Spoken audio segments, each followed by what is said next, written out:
I was soaked to the bone, clutching Ethan Caldwell's birthday gift as I rushed through the rain. But when I got to his place, what did I find? Not the man I thought I knew. There he was, tangled up with some up-and-coming actress. The old me would have broken down, maybe caused a scene. But not this time. I didn't cry, didn't shout. I just looked at him, calm and composed, and said, "It's over." Then I turned and walked away, leaving him and the mess behind me without a second thought. The next time I saw him, I was in Lucas's arms. He held me like he'd never let go, his hand wrapped tightly around mine, grounding me. Ethan stood there, eyes bloodshot, his voice raw with desperation. "Grace Davenport. You can't be with someone else. I won't allow it." Chapter 1.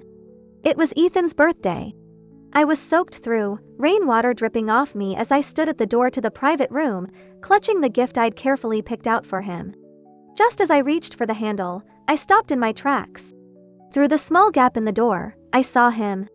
Ethan, my fiancé, with his arms wrapped tightly around another woman. Laughter filled the room. "Mr. Caldwell, you really know how to live it up."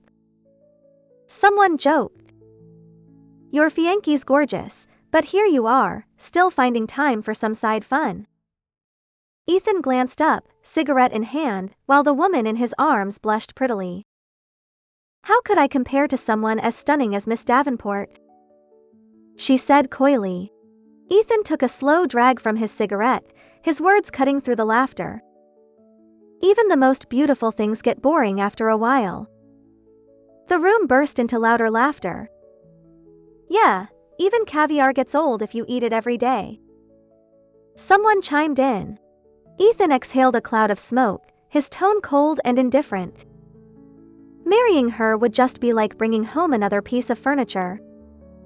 The sharp edge of the gift box in my hand bit into my skin. My fingers stung, but the pain in my chest, that was far worse. It felt like 1,000 tiny needles stabbing me all at once. I couldn't listen to any more. Pushing the door open, I stepped inside. The room fell silent as all eyes turned to me. For a few seconds, no one moved. No one spoke. I looked directly at Ethan, my voice barely above a whisper, raw and hoarse. "So, you really don't want to marry me, do you?" He didn't even flinch. His eyes met mine, cold and distant. "Grace, don't you already know the answer?" I dropped my gaze, feeling the weight of my soaking wet dress clinging to my skin. Water dripped steadily from my hair, pooling on the floor beneath me. After a long, painful silence, I finally found my voice. "Fine. If that's how you feel, let's call it off. The engagement is over." Without waiting for a response, I turned on my heel and walked toward the door. As I reached the threshold, someone called out to him. "Ethan, aren't you going to stop her?" Ethan snorted, not even bothering to look up. "Why would I? She'll come crawling back in a day or two, begging for forgiveness. She always does." My steps faltered for just a moment. I took a deep breath, closed my eyes, and said quietly, "Ethan, this time, I won't be coming back." The words had barely left my lips when I heard a glass shatter behind me. In the past, I would have turned around. I would have rushed to calm him down, to make things right. But this time, I was just too tired. "Grace, if you walk out that door, don't you ever come back." His voice was sharp, full of anger. But I didn't hesitate. I kept walking. Outside, the rain was still pouring, but I barely noticed it. I looked down at the gift in my hands, a watch. His favorite brand. I'd gone through so much trouble to get it for him. We'd been engaged since we were kids. I'd always thought we were meant to be. I still remember the time he saved me from some bullies on our way home from school. From that moment on, I was certain he was the one I would marry. Everyone always said we were the perfect couple. But no one could have predicted it would end like this. I walked over to the nearest trash can and tossed the watch inside. I didn't need the watch. And I certainly didn't need Ethan. Pulling out my phone, I typed a quick message, officially announcing the end of our engagement on social media. It wasn't long before a friend sent me a video. In it, Ethan was at some event, laughing and flirting with a new actress I didn't recognize.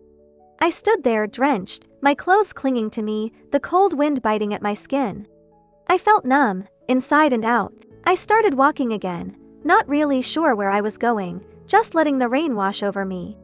The streets were empty, and I let my mind drift, trying to process everything.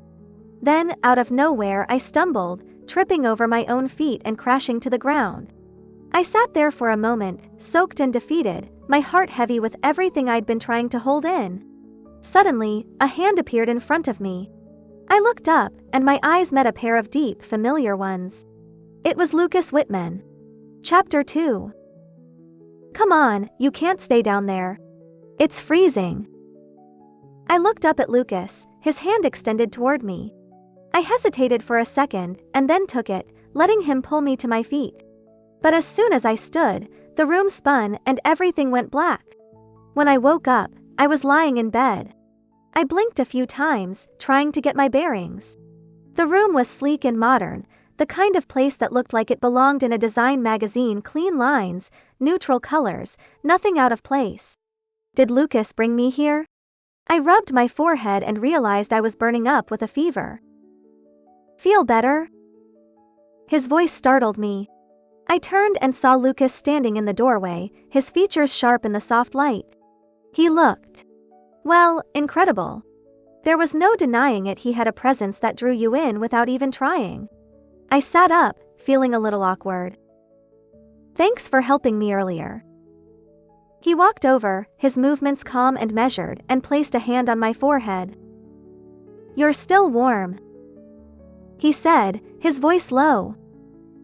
You should eat something before you take more medicine. For reasons I couldn't quite explain, being this close to him made my heart race.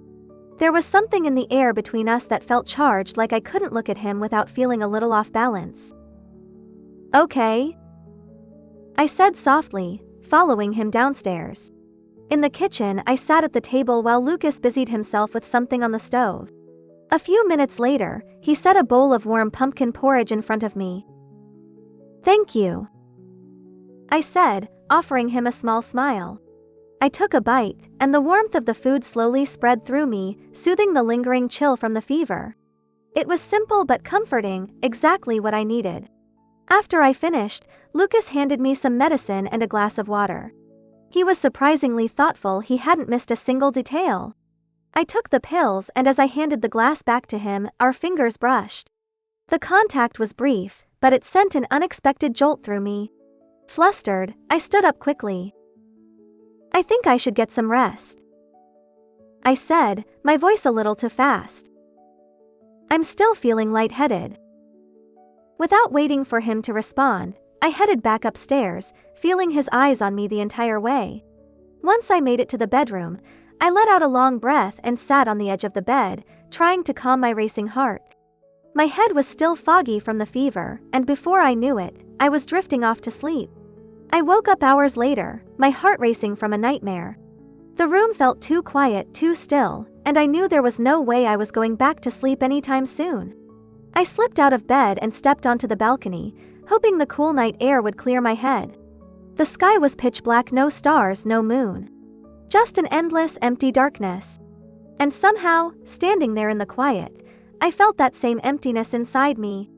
But then, out of nowhere, I felt something warm behind me. I turned quickly and nearly collided with Lucas's chest. I froze, looking up at him. His eyes, dark and intense, met mine, and for a long moment, neither of us said a word. There was something in the way he looked at me, something I couldn't quite place, like he could see right through me, peeling back all the layers I'd been trying so hard to keep together. My heartbeat quickened, and I suddenly felt very aware of how close he was. So, you really broke off the engagement with Ethan? He asked, his voice low. I nodded, swallowing hard. Yeah. It's over. His gaze darkened, something unreadable flickering in his eyes. There was a tension between us now, thick and palpable, the kind that made it hard to breathe. Then he leaned in, his breath warm against my ear. I know a pretty effective way to bring down a fever. he whispered, his voice sending a shiver down my spine. Want me to show you? I felt my face heat up instantly, my pulse racing. What do you mean? I asked, my voice barely above a whisper. Lucas smirked, his lips brushing against the skin of my neck, just above my collarbone. The sensation sent a wave of heat through me, and I shuddered involuntarily. Looks like you're pretty sensitive, he teased, his voice almost playful. I stared up at him, breathless, my mind racing. I wasn't exactly experienced in this kind of thing, but I wasn't naive either. I knew exactly what he was implying. Everything around us seemed to fade into the background. It was just him and me, his eyes locked on mine, pulling me in deeper. Biting my lip, I hesitated for a moment before leaning up, mimicking his move, and gently kissed the spot where his neck met his shoulder. Lucas stiffened immediately, his whole body going tense. For a second, there was nothing but silence between us. And then, without warning, he scooped me up into his arms, carrying me back inside. He laid me down on the bed, his eyes never leaving mine. Hovering above me, he reached down and cupped my chin, his touch sending sparks through my skin. And then his lips crashed down on mine, fierce and unrelenting. The kiss was intense and wild, and I could barely keep up. It felt like he was pouring everything into it, every ounce of tension, every unspoken word. Just when I thought I couldn't breathe, Lucas pulled back, his voice rough and low. Grace, he said, his breath coming in ragged gasps. Do you even know who I am? Chapter 3. He said my name like we'd been apart for years, like he was a lover who'd finally found me again. You're Lucas, I whispered, breathless. I wanted to tell him I knew exactly who he was, that I wasn't mistaking him for anyone else. But before I could finish, his lips silenced me once more. Meanwhile, at the club, Ethan had his arm around a woman, not the star he'd been seen with before, but just as alluring, her body a perfect distraction.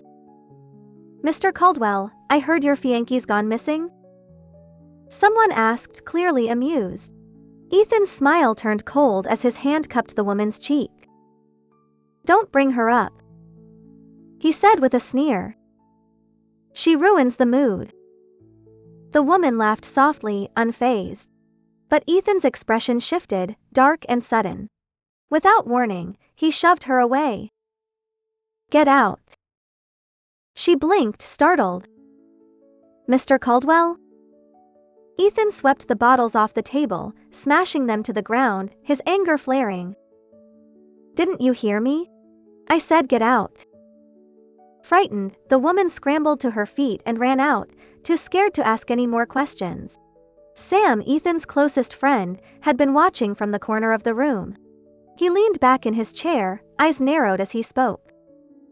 Grace is crazy about you. She's probably just upset, trying to get your attention. Don't worry, she'll come back. Maybe even tomorrow, begging for forgiveness. Ethan's jaw clenched for a moment, but Sinan's words seemed to calm him, if only slightly. He let out a low laugh, careless and sharp. I don't care, he said, kicking over a trash can beside him. But when she does crawl back, I'll make sure she knows her place. He scoffed, shaking his head. She's playing hard to get, like she's got some kind of leverage. Who does she think she is? The truth was, everyone could see Ethan hadn't been himself lately, but no one dared to say it out loud. The next morning, I woke up, the bed beside me empty, the events of last night replaying vividly in my mind. My cheeks flushed at the memory. Who would have thought Lucas could be so intense? He always seemed so composed, so in control. But last night had been something else entirely. Mortified, I pulled the blanket over my head, trying to hide from the world. Then my phone rang. I peeked out from under the covers. It was my best friend, Jane. Grace! Where the hell have you been? Are you okay? I rubbed my eyes, sitting up. Yeah, I'm fine. Just had a fever. Good. And listen, don't even think about taking Ethan back, even if he begs. That guy's trash, and you know it. I could hear the frustration in her voice. You deserve someone 1,000 times better. Let Ethan regret losing you for the rest of his miserable life. I smiled, appreciating her loyalty. We talked for a few more minutes before I hung up. After freshening up, I headed downstairs and found Lucas in the kitchen, focused on something simmering on the stove. The smell of something warm and comforting filled the air, and I suddenly remembered the porridge from last night. So, Lucas can cook, I thought. It was a surprising discovery, someone like him, who had probably never needed to lift a finger in his life, quietly making breakfast. I walked over, trying to act casual. Lucas was wearing nothing but a loose bathrobe, the fabric hanging just enough to reveal his toned chest. And in that moment, flashes of last night came rushing back, heating my cheeks all over again. I quickly turned my gaze away, desperate to change the subject. I didn't know you could cook. Without a word, Lucas pulled me into his arms, his voice low and teasing. I don't like strangers in my home. So, I learned to do it myself. He lifted a hand to brush my forehead lightly. Looks like last night's method worked. Your fever's gone. My face flamed. You really don't have to keep bringing that up. I muttered, giving his shoulder a playful shove. I'm still sore, thanks to you. He smiled, pulling me closer, his hands moving to my waist, gently rubbing the tension there. Sorry. I'll give you a proper massage later. I looked up at him, unable to stop the smile tugging at my lips. With Lucas, everything felt so easy, so natural. With Ethan, I'd always been walking on eggshells, afraid of saying the wrong thing. But with Lucas, I could just be myself, with no pretenses, no fear. It was freeing. 3 days later, I was fully recovered, and Lucas finally returned to work, leaving me with a quiet house. Before he left, he'd surprised me by having a dance studio set up in one of the rooms. It was his way of keeping me occupied, knowing how much I loved ballet. I hadn't told him about the competitions I'd won growing up, but somehow he'd known. Lucas always seemed to know more than I expected. As I stepped into the studio, my phone buzzed with a text from Jane. Grace, Ethan's starting to panic. He's asking everyone about you, threatening to dig you up if he has to. Ignore him. He's just being dramatic as usual. I sighed. I hadn't been avoiding Ethan on purpose. Honestly, I'd just been too sick to care. Putting my phone down, I turned to the mirror and began to dance, but not ballet. I let myself move freely, the rhythm of jazz filling the room. I had always preferred the energy and freedom of jazz over the rigid discipline of ballet. Ballet had never felt like me, it had always been my mother's dream, not mine. After finishing the routine, I wiped the sweat from my forehead and turned only to find Lucas leaning against the doorframe, watching me. I froze. How long have you been standing there? He walked toward me, his eyes never leaving mine. Long enough. Lucas. I hesitated. Do you think the real me is different from what you imagined? He reached out, tucking a strand of hair behind my ear. His voice was soft but certain. Grace, no matter who you are or who you become, it doesn't change how I feel. He paused, his eyes locking with mine. I like you. All of you. The weight of his words made my heart race. His gaze was so intense, so unwavering. And then, in a voice that was almost a whisper, he asked, have you ever wondered what it's like to just let go? I blinked, confused. What do you mean? Before I could fully process what he was saying, he scooped me up effortlessly, carrying me to the large window. He pulled the curtains closed in one swift motion. I gasped. Lucas! Someone might see us. He chuckled, his voice low and filled with amusement. Relax. No one can see from outside. And just like that, the world outside disappeared. Clothes fell to the floor, and all that mattered was the two of us tangled together, lost in a moment that felt both reckless and right. From the dance studio to the bedroom, everything blurred into a whirlwind of passion. It was wild, uninhibited, and completely overwhelming. By the time it was over, I lay sprawled across the bed, too exhausted to even move. Then my phone rang. I glanced at the screen. Ethan. I was about to ignore it, but Lucas grabbed the phone, answering it before I could stop him. And then his lips were on mine again, deep and consuming. A soft sound escaped me, and I could hear Ethan's voice exploding on the other end of the line. Grace! What the hell is going on? Tell me right now. Chapter 4. Lucas hung up the phone. It wasn't long before it rang again. Definitely Ethan. This time, Lucas didn't hesitate. He shut the phone off completely. The next morning, I woke up feeling refreshed. No alarms, no rush. Just the soft light filtering through the curtains, and for the first time in a long while, I felt at ease. After lunch, I found myself standing in the garden, scrolling mindlessly through my phone. The internet was still buzzing about the broken engagement between Ethan and me. The gossip seemed endless. I hadn't been paying much attention to the news or to my mother, who had been calling and texting nonstop for days. I hadn't replied to a single one. In everyone's eyes, I was the perfect girl. The obedient Davenport family princess is flawless in every way. But no one really knew the truth. No one knew that my entire life had been scripted by my mother. Every decision, from my career to my relationships, even my marriage, had been part of her plan. I'd never had a say in any of it. What I wanted didn't matter. It was always about what I could bring to the family and how I could elevate the Davenport name. The marriage to Ethan's family had been a power move, a way for my mother to secure her status.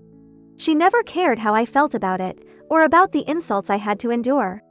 All she ever told me was to keep him happy, no matter the cost to me. I stared at my phone for a long time, struggling with what to do. Eventually, I gave in and called her. She answered after barely half a ring. I didn't even get a chance to say hi before she cut in. Where are you? Her voice was sharp. I've been sick. I started. I don't care if you're sick. She snapped. You need to go to Ethan and fix this. Apologize. Do whatever it takes to make sure the wedding happens. I wasn't surprised by her reaction, but it still stung. The only thing that mattered to her was salvaging the engagement and protecting my family's reputation. I didn't bother arguing. I just hung up. As I stood there, staring blankly at my phone, I felt arms wrap around me from behind. Lucas pulled me close, his warmth instantly dissolving the tension in my shoulders. Don't worry, he murmured, his voice low and steady. I'll take care of everything. I turned to face him, looking up into his eyes. With Ethan, I had always felt like I was walking on eggshells, constantly second-guessing myself. But with Lucas, things were different. He made me feel safe and sure of myself even in the quiet moments. He held me a little tighter, his chin resting on the top of my head. Grace, you don't have to think about any of it. I'm here now. Let me take the weight off your shoulders. I leaned into him, my cheek resting against his chest, listening to the steady rhythm of his heartbeat. I closed my eyes, letting his words sink in. I know. I whispered. Later that afternoon, I went to the dance studio. There was something about the familiar movements, the discipline of ballet, that helped me clear my mind. As I finished a routine, Lucas walked in, holding a glass of water. He handed it to me as I caught my breath. Grace, he said, his voice soft but deliberate. There's an event tonight. Come with me? I knew what he was really asking.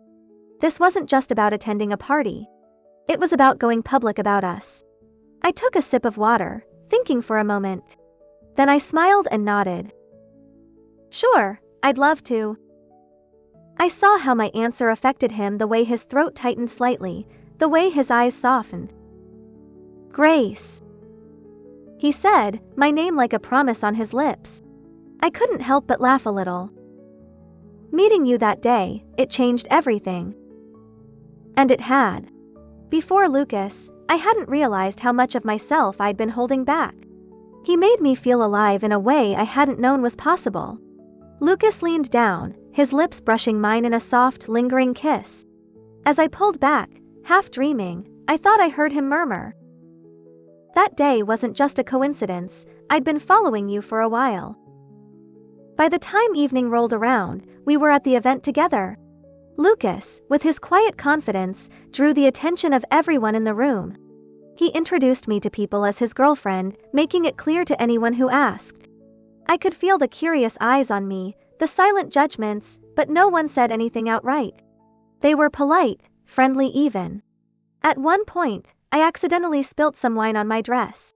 I leaned into Lucas, whispering, "I'm going to the restroom to clean this up. I'll come with you." He offered without hesitation. In the restroom, Lucas grabbed some wet wipes and knelt down in front of me, carefully wiping the stain from my dress. He worked with such focus, and his hands were gentle and sure. It wasn't a grand gesture, but it struck me. Chapter 5. Watching his handsome, serious face, I knew he followed me because he was worried. This thought made me smile. Lucas looked up, tossing the wipe, and wrapped his arms around my waist, nuzzling my cheek. "What are you smiling about?" I shook my head lightly, just feeling grateful to have him by my side. Lucas kissed me. I widened my eyes, reminding him by tugging his shirt. "Not here." Lucas stopped, smiling. "All right, we'll continue at home." As I straightened up, I met Ethan's gaze. He stared at me, his eyes red, his face dark with anger.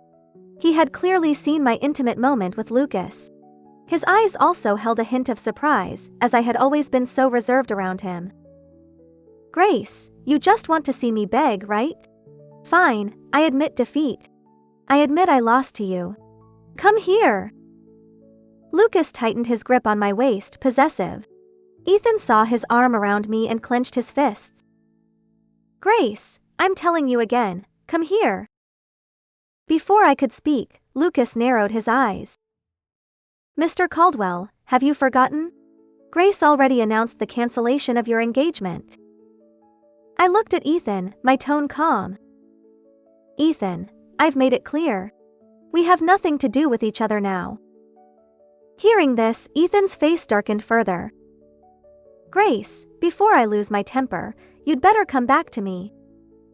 Ethan was as domineering and unreasonable as ever. I was puzzled. He had wanted to cancel the engagement, and now that his wish was granted, he was changing his mind. Lucas held me tightly, our fingers interlocked. "Mr. Caldwell, please don't shout at my girlfriend. It will scare her. You no longer have that right." After the party, Lucas insisted on coming home with me. I agreed. My father wasn't home. My mother was stunned to see Lucas holding my hand. She asked, "Grace, you and Mr. Lucas are?" Lucas calmly replied, "Auntie, I'm Grace's boyfriend." My mother was momentarily dazed, then smiled. "Grace is lucky to have found you." I felt a pang of sadness. Lucas held my hand. "Auntie, being with Grace is my greatest fortune. She means the world to me." I turned to look at Lucas, my heart softening. My mother beamed with joy. Although the Meng family was wealthy and influential, they were still a notch below the Gu family, so my mother was thrilled. Not long after, my father came home. When he learned about my relationship with Lucas, his reaction was the same as my mother's. No longer did they complain about my cancelled engagement with Ethan. Instead, they kept praising Lucas. This was my parents. They didn't care about my happiness, only about the benefits I could bring them.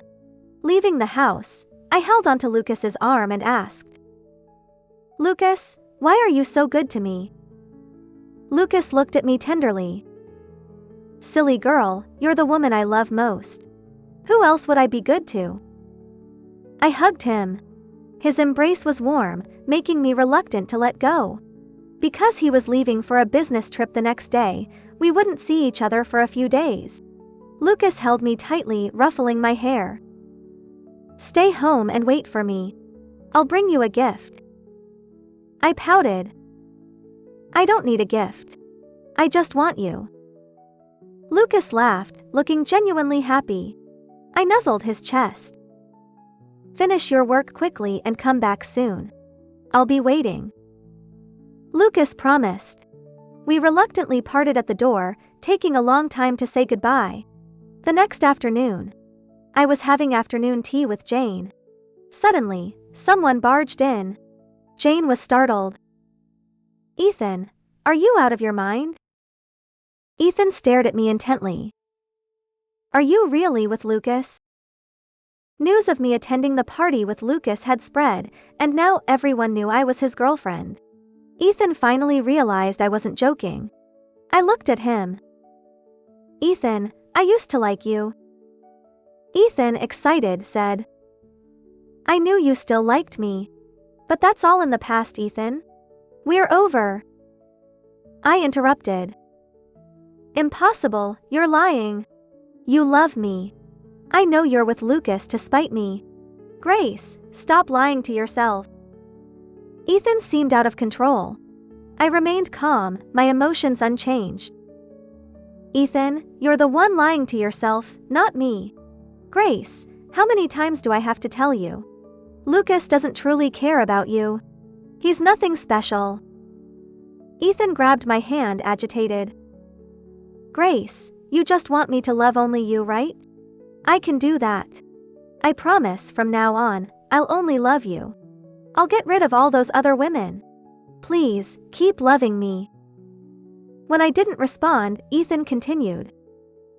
I've already ordered the wedding dress you liked. Let's get married and make it official. I'll give you a grand wedding and everyone will know you're Mrs. Ethan. This side of Ethan was new to me. He had always been proud and never lowered himself, no matter what. I always had to appease him. Now, he was desperate, almost pathetic. I pulled my hand away, my tone calm. Ethan, stop this. We're done. No matter what you do, it's pointless. I had once dreamed of marrying Ethan. But now, I had completely let go. Ethan clenched his fists, storming off. Jane, seeing Ethan's behavior, was stunned, whispering that he seemed possessed, acting so unlike himself. I just smiled, unfazed. Jane gave me a thumbs up. Grace, you're amazing. When you and Lucas get married, Ethan will probably lose his mind. My voice was gentle, with a hint of sweetness.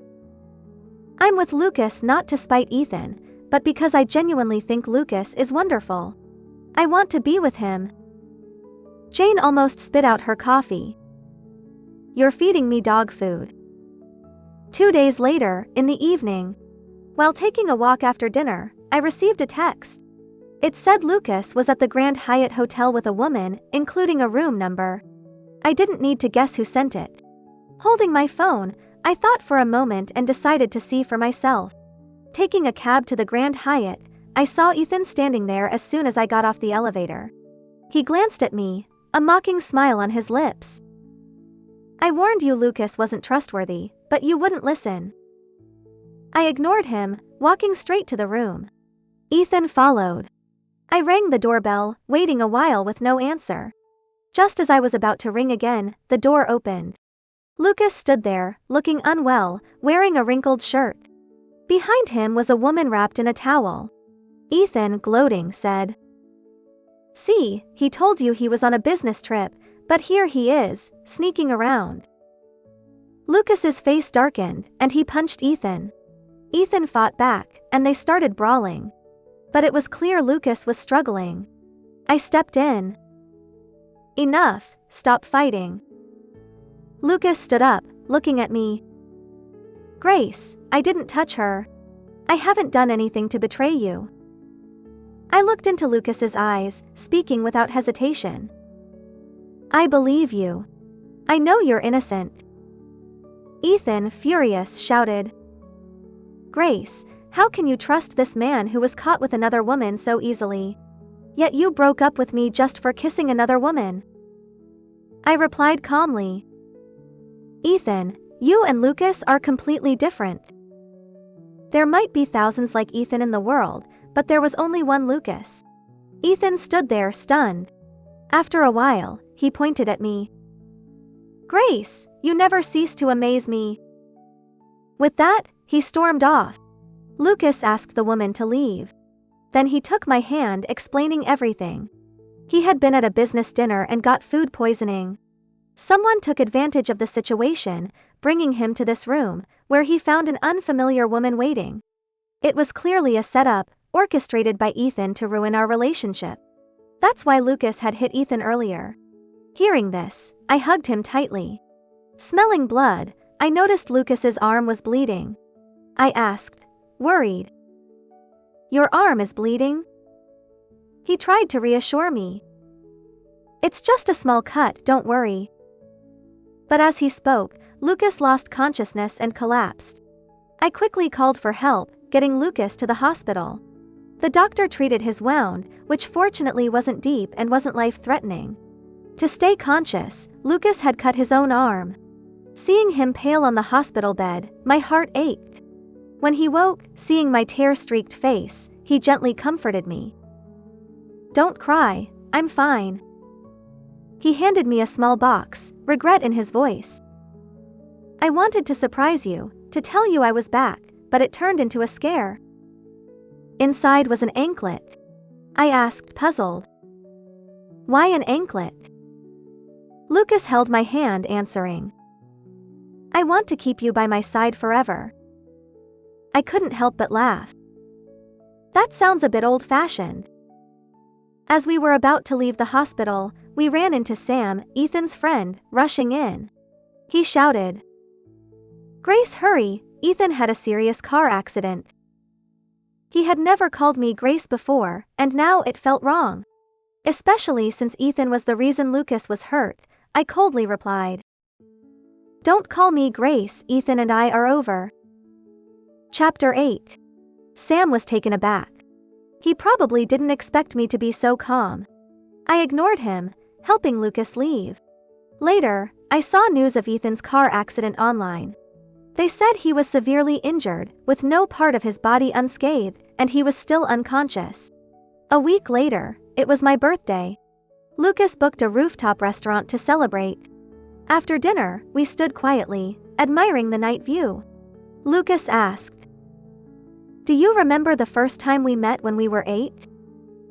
I blinked. "I really don't." Lucas gently pinched my nose. "You came to my house as a guest, holding a small piece of cake. You dropped it and started crying. I walked by and thought, which kid cries so adorably?" I laughed. "You like seeing me cry?" Lucas raised an eyebrow. "Especially when you're pouting in bed." I pretended to be angry, pinching his waist, but found his muscles too firm to pinch. Lucas held my hand, suddenly serious. He took out a small, exquisite box from his pocket, opened it, and knelt down. "Grace, will you marry me and become Mrs. Lucas?" I stared at him, speechless. My silence seemed to make Lucas nervous. He bit his lip. "Grace, will you or won't you?" I nodded vigorously. "I will." Before he could say more, I urged, "Put the ring on me." Lucas laughed. "As you wish." He slipped the ring onto my finger. Looking at the huge diamond on my ring finger, I couldn't help but laugh. "Lucas, I feel like I'm dreaming." Lucas sighed in relief. "I thought you didn't want to marry me." My smile grew brighter. "How could that be? I only want to marry you now." On the way home, my mom called, saying Ethan had sent a gift. It was an expensive emerald bracelet. I looked at the night view outside. "Mom, send it back. I don't want anything from him." After hanging up, I received a message. It was from Ethan, simply saying, "Happy birthday." I glanced at it and deleted it. As soon as we got home, Lucas pinned me against the wall. His eyes were deep. "Grace, my heart aches." I was startled. He continued, "I should have confessed earlier. Then we could have been together sooner. I've loved you for so many years." I saw he had drunk a lot, trying to act normal but clearly very drunk. I hugged Lucas. "I love you too." He said so much. He had liked me since childhood, but when he found out about my engagement to Ethan, he suppressed his feelings, secretly loving me all these years. I was surprised, thinking back to his past actions, and couldn't help but laugh. Later, while having dinner with Jane, she mentioned Ethan had been in the hospital for over a month, hoping I'd visit. But I never did.